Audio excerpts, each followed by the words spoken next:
Today we'll be looking at data definition language in SQL. Previously, we looked at how to create tables and how to do some basic functions in SQL without writing queries at all. But this is where we move to writing queries. So today we'll be looking at one of the three prominent languages in SQL, data definition language. So without wasting much of our time, let's look at what we have. So some of the most basic functions you can perform in SQL is to create a database, create a table, and add records to your table. So to create a database in Excel by writing queries, it is very much easy. Unlike, it is very easy to write Excel queries. So I'll take you through it. To create a database, all you have to do is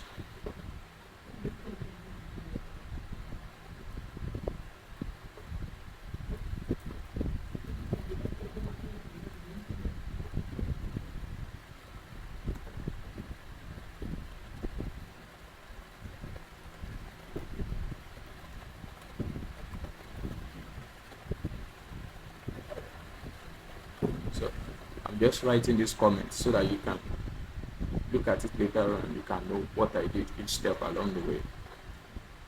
So to create a database, what we need to do is type in the keyword create. I write this in capital letter.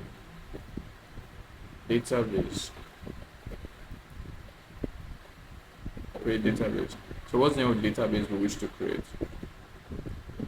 So let me give that a tab. What I did is just enter to come to the next line. I clicked on tab to give it a space from the left hand side because I like to space out my queries. So I'm going to write the name of the database we wish to create in this case, which is love hospital, right? So I'll say love. Remember, we're using underscore in this case rather than space. So I'll say love hospital. So then I can put my termination symbol, right? Good. So now I have all the code that's required of me to create a database. All I have to do is just click on this button right here to run this code. Yes, as you can see, the output section here shows that my query is successful. That means that my database has been created. It should be showing on this side by now, but since it's not showing yet, I'll refresh by clicking on this button. And once I refresh, you can see that now I have my database created, which is called love hospital. Yes. If I view the database, you can see I have tables, but then I don't have any table in here yet. So there's no table to view. But once I start creating my table and adding records to my table, you can see that the table section will also have a drop down so that I can view the tables that are inside this database, right? So that leads us to the next thing we have to do, that is creating tables in this database. How do we create tables in this database? So I'll come down to write a comment to show what I want to do next, right? So I'll say create table called patient.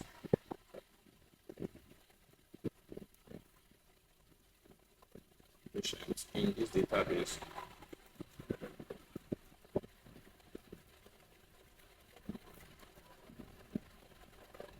So now we can create the table. Now there's a particular syntax for you creating a table. Whenever you want to create a table in SQL, you must list all the columns that are to be present in the table, and you must specify the data type that each column will carry. Like if you have a column that will contain numbers, you must tell SQL that in this table, I want the first column to contain numbers. If you have a second column that will contain probably name of people, you have to tell SQL that yes, in this column dash, I want its data type to be variable characters. That is, you are telling SQL I want to put text into this column. So let's look at the general syntax for doing this. So the general syntax, you say create table, you say the table name, then you open your bracket. Then you can start listing all the columns you want in the table. For instance, column 1, you put the name of the column, then you mention the type of data type it will carry. Then you say comma, and you go to the next column. You list the data type it carries. If you wish to put any other constraint, perhaps you wish to say it should be not null. That means it must contain a value at every particular instance. Or you want to say it is auto increasing. That is, it increases like from 0 to 1 to 2 and so on. So many constraints you can add to your column. We'll be checking this in a later video. If you wish that I do a video on this to explain the constraints that can be put on different columns in SQL, also drop a comment in the comment section. So now that we know the syntax of creating a table, I'll go back to my SQL to get started on that. So remember, we want to create a table called patient. So the first thing we have to do is, now that we have created our database, I want to create a table inside the particular database log hospital. If we decide to create a database without mentioning if we decide to create a table without mentioning the database, SQL will be confused on which database we wish to create a table in. So one thing we can do is first say use database. Use,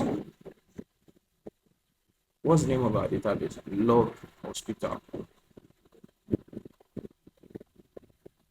Then we terminate.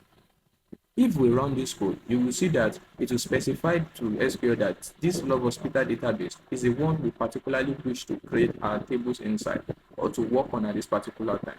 Now observe this. You will see that this log hospital database is not highlighted. That is, the name of the database is not bold, it is light. This is because we have not told SQL that we wish to work on this database.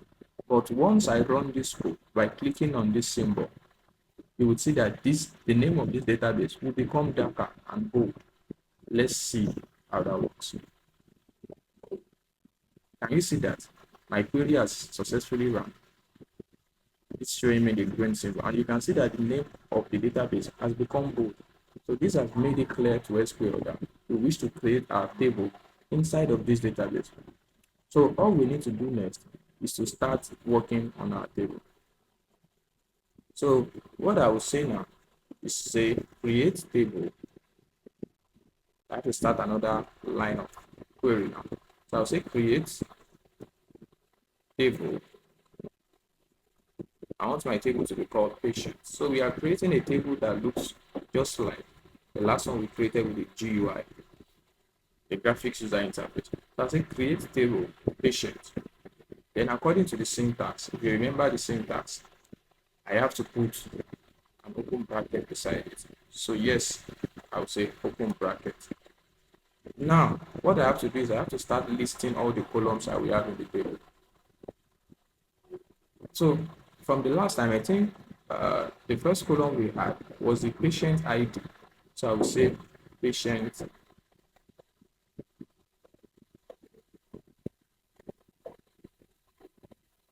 ID in this case. What data type do I intend to give patient ID? So I will say integer. So once I say integer, int, then I can say not null, because patient ID has to be 1, 2, 3, and so on. That is why I gave it the data type integer. So I will say not null. Yes. And I can name it as my primary key. Yes. This is the first column I will be having in my database. I have told SQL that I want it to be integer because IDs are actually integers, 1, 2, 3, and so on. Then I don't want it to be empty at any particular point in time. So it cannot be null. So that was why I said not null. And if you notice, I said primary key. The concept of primary key is because this is a unique identifier in my table. The patient ID has to uniquely identify each patient in the hospital. So rather than refer to each person by their names, when in cases that they might have the same name, I can refer to them with the patient ID to identify each patient uniquely. So the next thing I will do is to click enter and to come to the next line. And I can say the name of the patient. So I can say name. This is a character, is a list of strings. So the best data type to use for it in SQL is called varchar. So I'll say varchar. For instance, I'm not expecting anybody's name to be longer than 60 characters. So in this case, I can say varchar 60. Sorry about that, 60.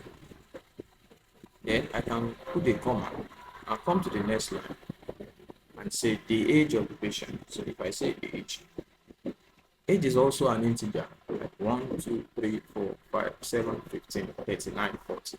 So I'll say integer as my data type. I can also put a comma there. Then come to the next line. In the next line, we have weight. If you remember what we created in the last time using the graphic user interface. So I would say weight. Yes. Then specifying the data type. This in this case is decimal, because some people can be 50 points, something kg, and so on and so forth. So in this case, what I will do is I will name my data type numeric, because this is the best data type for for decimal variables. This is the best data type for every column that has decimals. So I'll say numeric. I say numeric, then I can say 5, 2. Why I'm saying 5, 2 is because in this case, I don't expect anybody to be greater than 999 kg. So I'm saying the maximum numbers I want to have before the decimal is 3.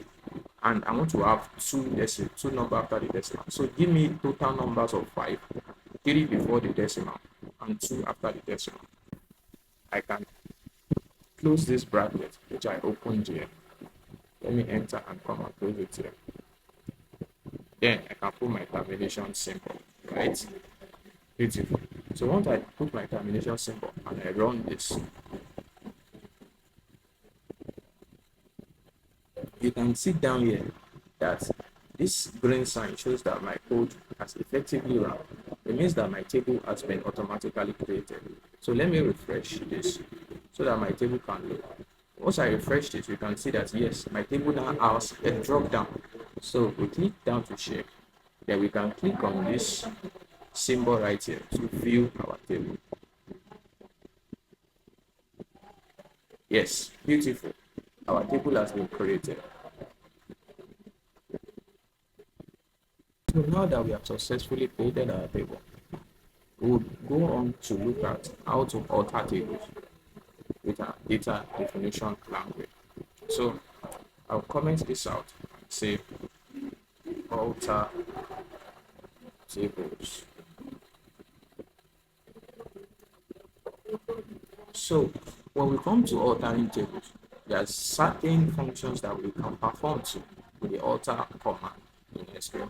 One of the basic functions we can first do is to add a new column. Maybe we created our table and we forgot to add a column that we wish to add in. So after creating this table, it is very possible in SQL to add a column. So what we need to do is just come to the next line. In this case, what we are going to do is we want to add a column email for each of our patients. So look at the table we created. This is it. We have patient ID, we have name, we have age, and we have weight. But we've perhaps forgot to add a column email of our patient. So let's try to add this by writing a query. So what we do is here is we say alter table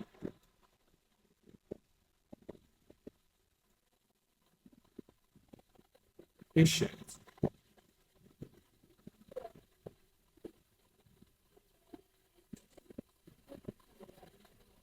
Okay, let me give this my indentation. So here I will say enter.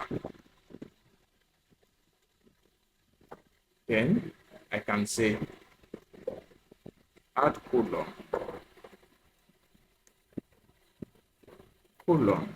email,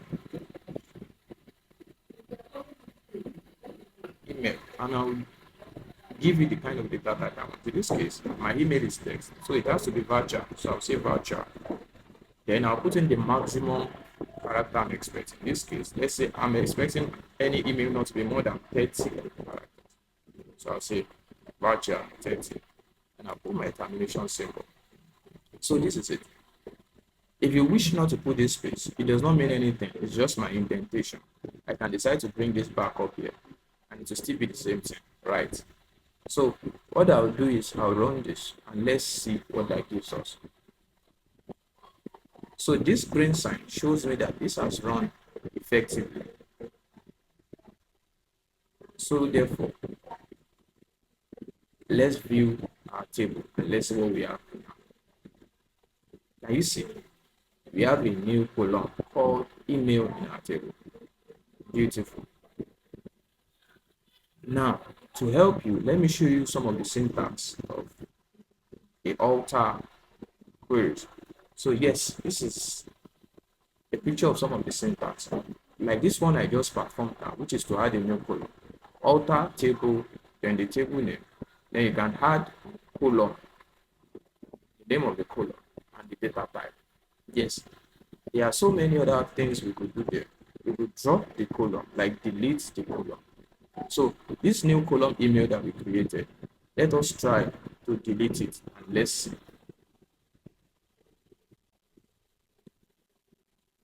So coming back to our query, to delete, let me put a comment on this and say to add a column.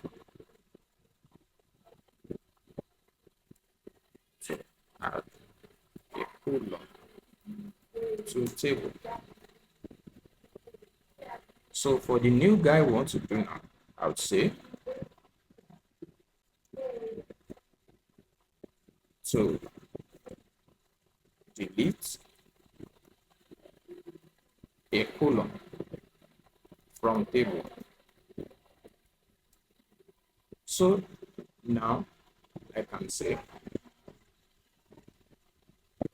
the same alter has to come. So I'll say alter table because we want to alter the table. I want to remove the new column email that we just added. Say alter table patient. Then I'll say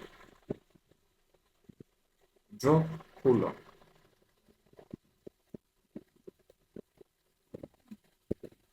email. Yes. So once I run this, let me run this. As you can see, it ran effectively. And now let's view our table again. We see now that our email column has been totally removed from the table. Again, what we can also do from our syntax table, is to rename a column. You can choose to rename a column. Let's say I want to rename this column name to full name. All I have to do is come back to this query and let's see how we can do that. So I'm going to say to rename a column in table. So I'll say enter. So the syntax remains the same. Say alter table patient. Then we can say rename column name, which is the old name. As you can see from the syntax, old name, rename column old name to the new name. So I'll say, so what's the new name I want to give it? Full. The new name I want to give it. I say full name. And if I terminate this with a termination sign, I can run it. Let's run it and see what it gives us. So that ran effectively again. So one more time, let's check our table to see if our name column has been changed to full name. As you can see here, our name column has been successfully changed to full name. Yes. Finally, under the alter function, the last thing we can do is to modify columns. When we talk about modifying columns in SQL, we are talking about changing the data type of a column. For instance, okay, let me comment this. So page 5.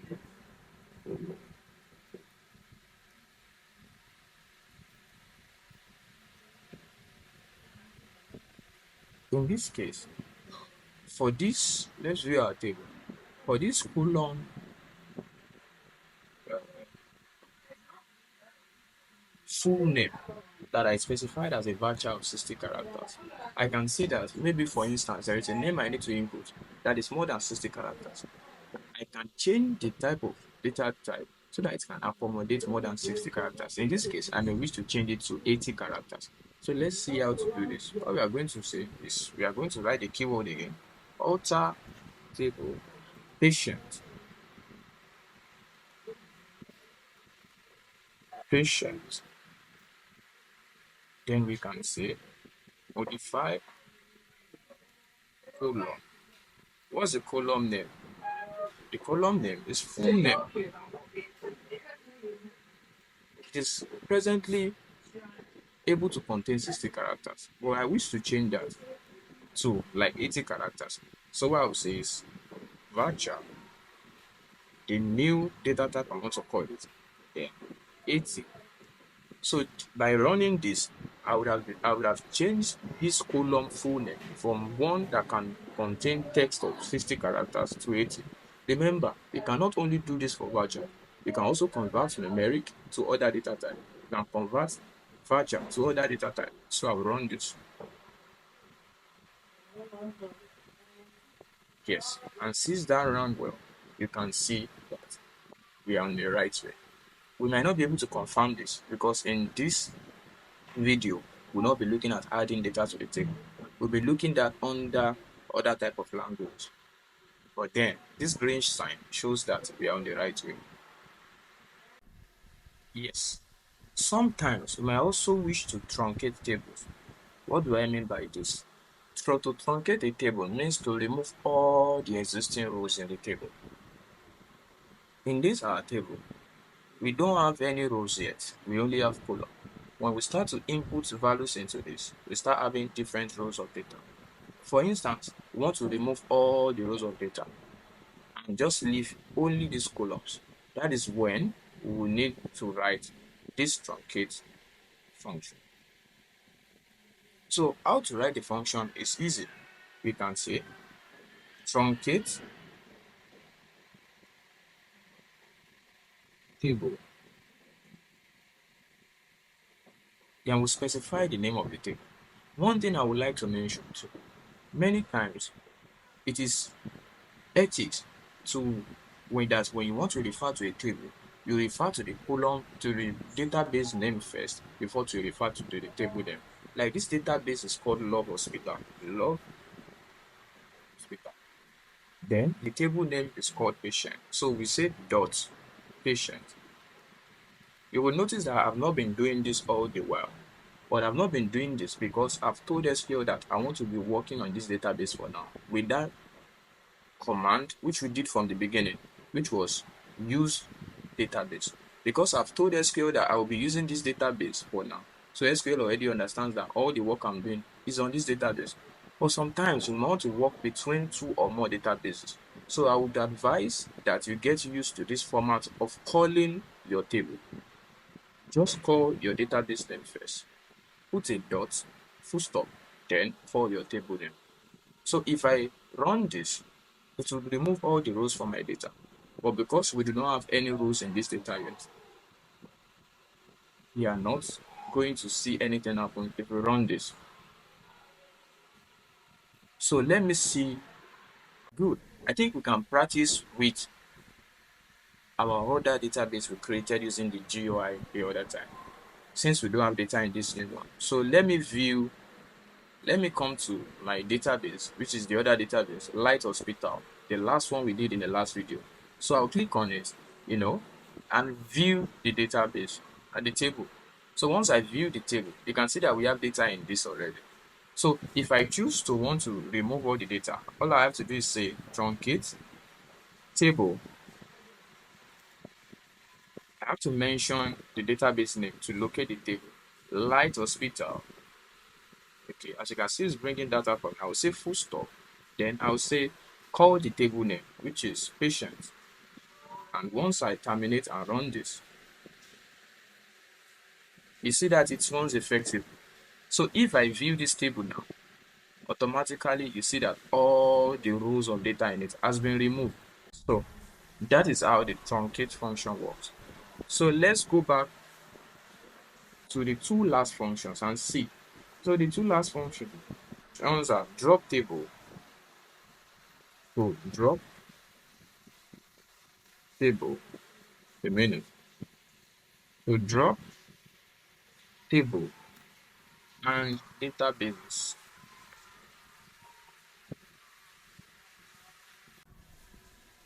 This will drop the database entirely and drop table entirely.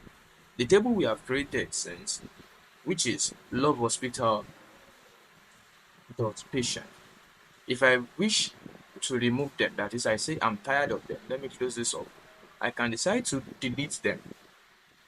So to do this, all I have to just do is say drop table. Let me write it in capital letters. It does not matter if you write that in small letter. I'm just writing it in capital letter to give an order to my queries to make it more appealing to the eyes. So I'll say drop table love hospital dot patient. So if I run this, automatically, as you can see here, I have no more table in this database. My table has been removed. So my table is gone forever now. If I want to delete the database in the same format, I say drop database. Then I name the database Love Hospital. And if I click on run, my database disappears too, as you can see. So this will be all for today. If you have learned a thing or two from this video, I would appreciate that you click the subscribe button and click on the notification bell also so that you can be notified whenever I drop new videos on this channel. So till next time, thank you and keep practicing.